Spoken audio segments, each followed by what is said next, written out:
Les voy a contar la historia. Les voy a contar la historia que ha pasado aquí en mi pueblo.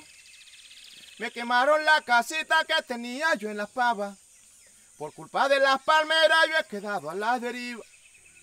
Por culpa de las palmeras tengo un dolor en el alma. Por culpa de las palmeras yo he quedado a la deriva. Por culpa de las palmeras tengo un dolor en el alma. El apego a esta tierra no es un capricho, ¿sí? Es una necesidad.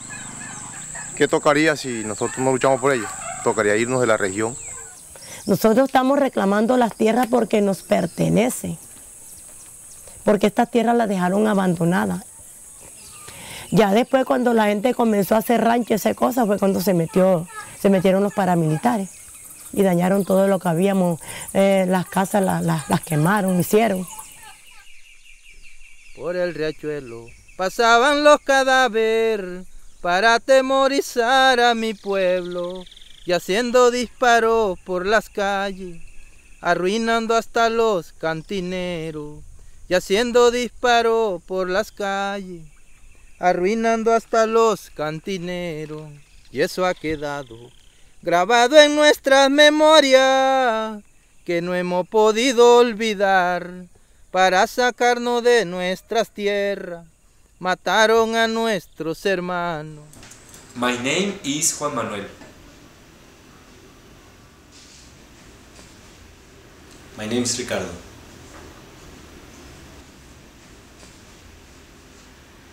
My name is Freddy.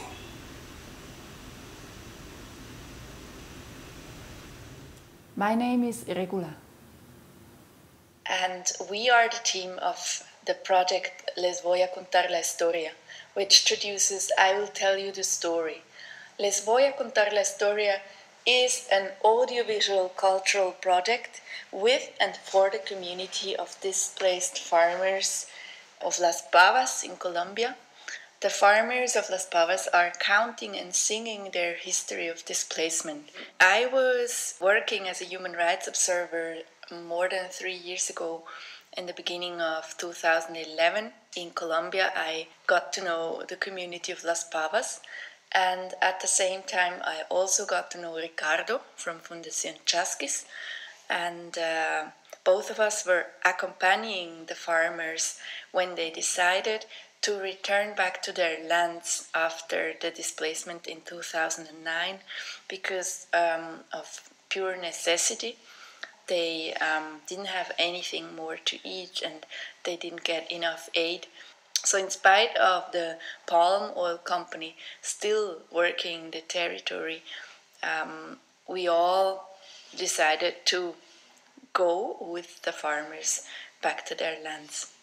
And during that time of preparation, we realized that the farmers are actually having a wonderful potential for peaceful struggling. They were singing songs about their displacement, and they were always singing those songs, especially when people came to visit them, like, for example, for bringing aid or for some political reasons, or also some observers and support NGOs.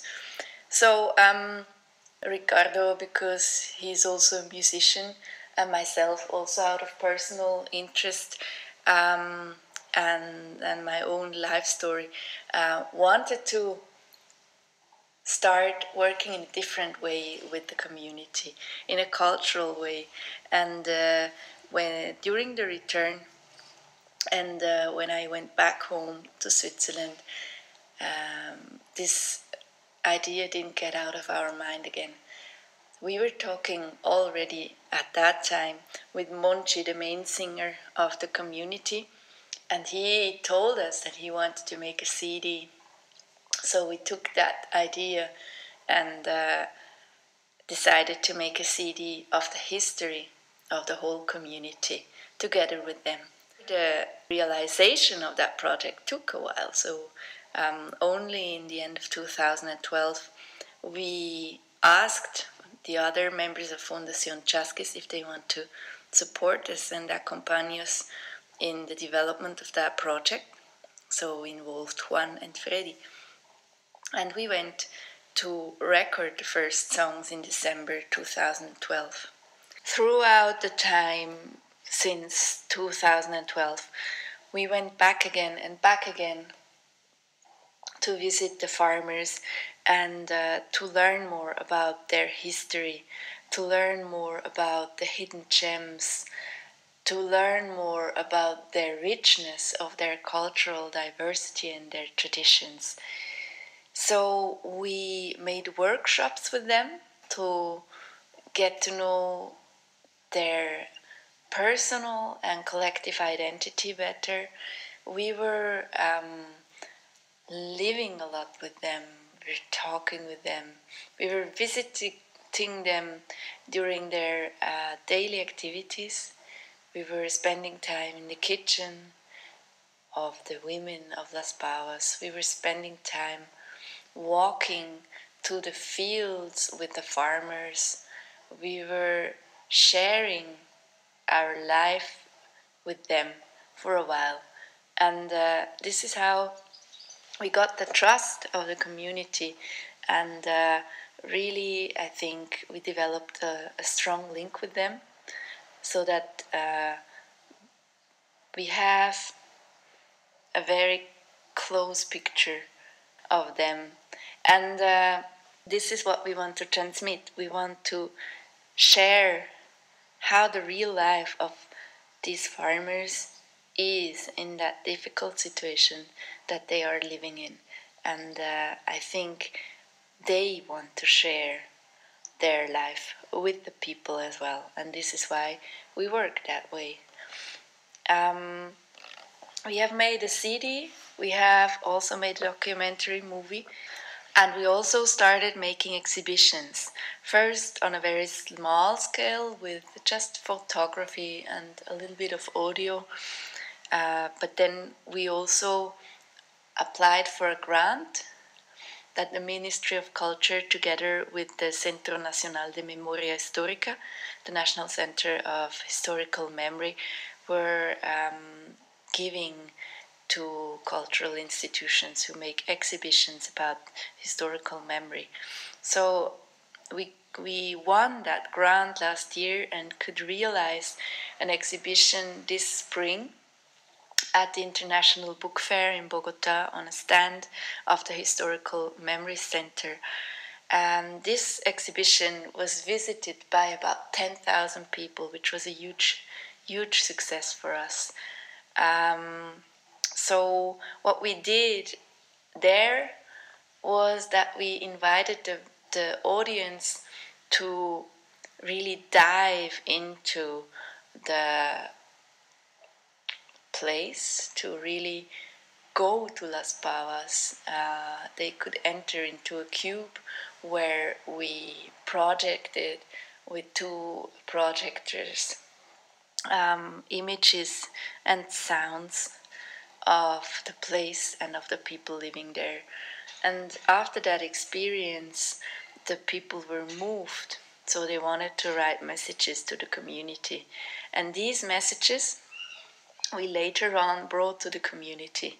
So this last time that we visited them in July, actually we could not only bring the first version of the documentary movie to them so that they could see it, but we also brought a huge box of messages that we later on in a community action stuck on the wall, on a wall in the village that is quite prominent, so that the people can go back there whenever they need support, whenever they need to feel that they're not alone and that people admire them.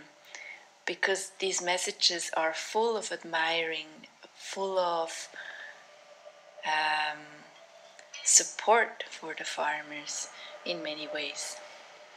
Other successes were the CD launch last summer, which also generated press and probably also later on supported that the farmers won the National Peace Prize for their engagement in nonviolent resistance for their human rights. They were also recognized as victims again, although they lost their status of victims like 2 years ago because of a made-up scandal against them. And they were even nominated for the Premios Shock, which is kind of the Colombian Grammy in the category Special Recordings. So these are beautiful experiences both for them and for us, and kind of give us the sense that we are on the right track doing that. So we are also very honored to be part of the Artrakers, although we are not maybe traditional typical artists, but a collective of engaged people fighting for human rights and peace. We hope to meet you soon. Thank you very much for watching this video.